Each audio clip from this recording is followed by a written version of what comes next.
Vacuum brake ইয়াত আৱিষ্কাৰ হৈছিল ট্ৰেইনৰ, কিন্তু ট্ৰেইন লাইন নাই। হাতীদাঁতৰ প্ৰকল্পক কেন্দ্ৰ কৰি বৰপেটা যি ধৰণে পৃথিৱীৰ বুকুত বা ভাৰতৰ বুকুত গঢ় লৈ উঠিব লাগিছিল, নাই হোৱা। আজি সৰ্থেবাৰী কাঁহ পিতলৰ শিল্পই বিশ্বৰ দৰবাৰত যি ধৰণে স্থান ল'ব লাগিছিল, নাই লোৱা। বনিয়াকুছিৰ পিতল শিল্পই যি ধৰণে স্থান ল'ব লাগিছিল, নাই লোৱা। বিভিন্ন সত্ৰসমূহৰ কথা কওঁ, দুই এটা সত্ৰ বাদে বাকী সত্ৰবিলাকে যি আজি জাগাত থাকিব লাগিছিল, চাৰাউণ্ডিং পৰিৱেশ যি ধৰণে উন্নয়ন হ'ব লাগিছিল, নাই হোৱা।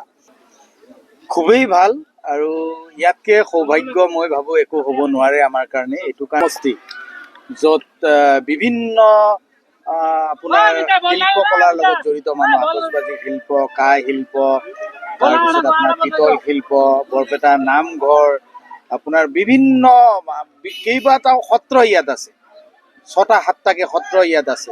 বিভিন্ন ধৰণৰ অনুষ্ঠান হয়। আজি বৰপেটা এটা ঐতিহ্যপূৰ্ণ সমষ্টি, সকলোৱে জানে। এনেকুৱা ধৰণৰ আৰু সদৰ সমষ্টি, বৰপেটাৰ 5টা সমষ্টি, আৰু সদৰ সমষ্টিৰ পৰা প্ৰাৰ্থিত্ব লাভ কৰা আৰু এনেকুৱা ঐতিহ্যপূৰ্ণ সমষ্টি এটাৰ পৰা প্ৰাৰ্থিত্ব লাভ কৰিলে নিজকে কিমান সৌভাগ্যৱান বুলি মোৰ অনুভৱ হয়, সেইটো ভাষাৰে প্ৰকাশ কৰিব নোৱাৰি।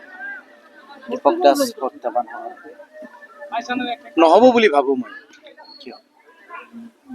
কাৰণ কিয়, যদিও বৰপেটা বিধানসভা সমষ্টিত, বৰপেটা জিলাত 5টা সমষ্টি, 5টা সমষ্টিৰ ভিতৰত 2টাকৈ টাউন আছে, সৰ্থেবাৰী আৰু বৰপেটা টাউন।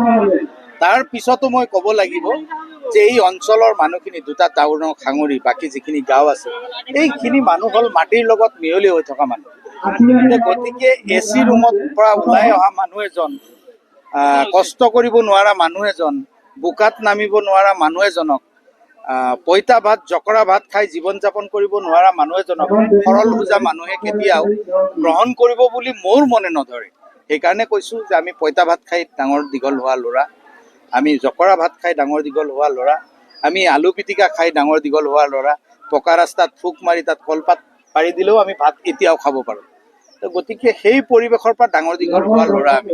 গতিকে বিভিন্ন জাতি বৰ্ণ ধৰ্মৰ লগত ইতিপূৰ্বেই আমি বিভিন্ন প্ৰকাৰে চলা ফুৰা কৰি আহিছোঁ। গতিকে বৰপেটাৰ সৰল সোজা মানুহখিনিয়ে, আতিথ্যপৰায়ণ মানুহখিনিয়ে, বিভিন্ন জাতি বৰ্ণ ধৰ্মৰ মাজত সম্প্ৰীতি সমন্বয় থকা মানুহখিনিয়ে আমাক আঁকোৱালি ল'ব। বিশ্বাস যে একচুৱেলি বিশ্বাস নহয়, সকলোৱে কয় মাইনৰিটি ভোট অবিহনে কংগ্ৰেছ দল জিকিব নোৱাৰা আছিলে, যিটো আপোনাৰ সমষ্টিটো অকণমান সংৰক্ষিত হৈছে, কি ক'ব? মাইনৰিটি ভোট, আচলতে কংগ্ৰেছ দল মাইনৰিটি ভোট অবিহনে জিকিব নোৱাৰে, এইটো কাৰ কথা, কোনে কয়? এই কথাটো কয় কোনে, সেইটো চাব লাগিব। এই কথাটো নিশ্চিতভাৱে অন্য এটা দলে কয়, হয়নে নহয়? আৰু কিহৰ কাৰণে কয়? এটা বিতৰ্ক সৃষ্টি কৰাৰ কাৰণে কয়, হিন্দু মানুহখিনিৰ মাজত এটা ধাৰণা সৃষ্টি কৰাৰ কাৰণে কয়, যাতে কংগ্ৰেছ দল কৰা হিন্দু মানুহখিনি তাৰ পৰা আঁতৰি আহে। আমি সেইটো হ'বলৈ নিদিওঁ। আমি বিভিন্ন জাতি বৰ্ণ ধৰ্মৰ মানুহ একেলগে থাকিম, শান্তিত থাকিম, সম্প্ৰীতিত থাকিম, সমন্বয়ত থাকিম, বৃহত্তৰ অসমীয়া জাতি গঢ়িম, পৃথিৱীৰ বুকুত উদাহৰণ দাঙি ধৰিম। আমি সেইকাৰণে আছোঁ আৰু থাকিম। ভাৰতবৰ্ষ স্বাধীন কৰা দল হয়। বুকুত হাজাৰ হাজাৰ মানুহে গুলি পাতি লৈছে। গতিকে এনেকুৱা ধৰণৰ ষড়যন্ত্ৰ কৰি আমাক ওফৰাব খুজিলে সেইটো নহ'ব। গৌৰৱ গগৈ CM হ'ব। আমি মনে প্ৰাণে অন্তঃকৰণেৰে বিশ্বাস কৰোঁ হ'ব। অনুভৱ আগতেও কৈছোঁ, খুবেই ভাল অনুভৱ, আৰু আগতেও ক'লোঁ মই এবাৰ যে বৰপেটা সমষ্টিৰ মানুহখিনি অত্যন্ত সৰল সোজা মানুহ, প্ৰগতি বিচাৰে, উন্নতি বিচাৰে, সমন্বয় বিচাৰে, শান্তি বিচাৰে। গতিকে আৰু শান্তি এটা এনেকুৱা বস্তু যে য'ত বিভিন্ন জাতি বৰ্ণ ধৰ্মৰ মানুহৰ লগত মিলা প্ৰীতি হ'ব লাগে। বৰপেটাই সেইটো বিচাৰে। আগত যিমান সংঘৰ্ষ হৈছিল, কিবা নহৈছিল, বৰপেটাত কিন্তু মানুহখিনিয়ে শান্তিত থাকে, সমন্বয়ত থাকে। তো এই শান্তিপ্ৰিয় মানুহখিনিক বেছি ৰাজনীতিক কথা কোৱাৰ মই প্ৰয়োজন আছে বুলি অনুভৱ মোৰ মনে নধৰে। কাৰণ বৰপেটাৰ মানুহখিনি অকল এইটো বিচাৰে যে যিখিনি বৰপেটাই বঞ্চনাৰ বলি হ'বলগীয়া হ'ল, ভেকুৱাম ব্ৰেক ইয়াত আৱিষ্কাৰ হৈছিল ট্ৰেইনৰ, কিন্তু ট্ৰেইন লাইন নাই।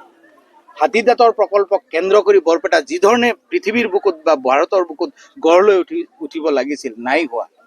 আজি সৰ্থেবাৰী কাঁহ পিতলৰ শিল্পই বিশ্বৰ দৰবাৰত যি ধৰণে স্থান ল'ব লাগিছিল, নাই লোৱা। বনিয়াকুছিৰ পিতল শিল্পই যি ধৰণে স্থান ল'ব লাগিছিল, নাই লোৱা।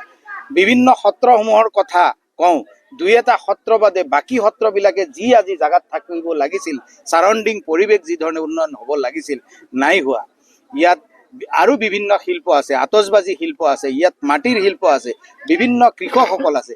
এই প্ৰতিভা বিকাশ কৰাৰ কাৰণে প্ৰতিভাধাৰী ব্যক্তিসকলক আগুৱাই নিয়াৰ কাৰণে অহৰহ চেষ্টা কৰা আমি দেখা পোৱা নাই। সেইকাৰণে এই বৰপেটাত বহুত কৰিবলগীয়া আছে। বৰপেটাত আপনি কি পদক্ষেপ গ্ৰহণ কৰবেন? কোন ক্ষেত্ৰত আমি যিখিনি আমাৰ খাদ্যে কোলাই আমি যিখিনি কৰিব পাৰোঁ আমি নিশ্চিতভাৱে অন্তঃকৰণে কৰিম।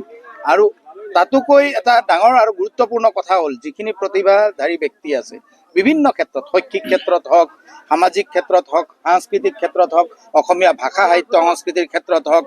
আপোনালোকে জানে অসমীয়া ভাষা সাংস্কৃতিক ক্ষেত্ৰত মই দীৰ্ঘদিনৰ পৰা জড়িত, সাংবাদিকতাৰ ক্ষেত্ৰখনৰ লগত জড়িত, সামাজিক ক্ষেত্ৰখনৰ লগত জড়িত।